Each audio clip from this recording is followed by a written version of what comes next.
আসসালামু আলাইকুম। কাইফা হাল? যাই হোক, আমরা সৌদি আরবের আঞ্চলিক কিছু শব্দ অর্থ শিখবো, বাংলা টু আরবি। তো সৌদি আরবের সব থেকে বেশি ব্যবহৃত শব্দের ভিতরে সু।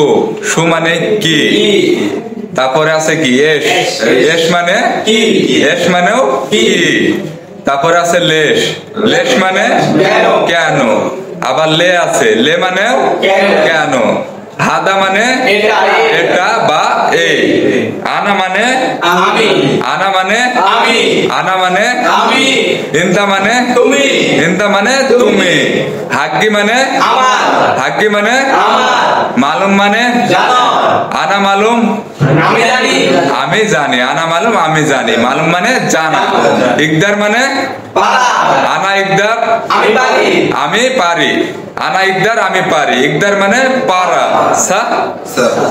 সাবি মানে করা, সাবি মানে করা। আনা সাবি আমি করছি, সাবি শুগল মানে কি কাজ করো। সাবি মানে করা। কুল্লু শাই মানে সবকিছু, কুল্লু মানে সব, শাই মানে কিছু, কুল্লু শাই সবকিছু। আয়শাই যে কোনো কিছু, আয়শাই যে কোনো কিছু। আই মানে যে কোনো, শাই মানে কিছু। ওয়েন মানে ওয়েন মানে কোথায়, ওয়েন মানে কোথায়, ওয়েন মানে কোথায়। ওয়েন রোহিন্দা কোথায় যাচ্ছ তুমি।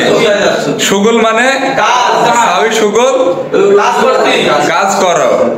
তারপরে উমর মানে উমর মানে হাগ্গে উমর আমার বয়স। ইসমু মানে আনা ইসমু আমার নাম, বা হাগ্গে ইসমু আমার নাম। ক্লিয়ার?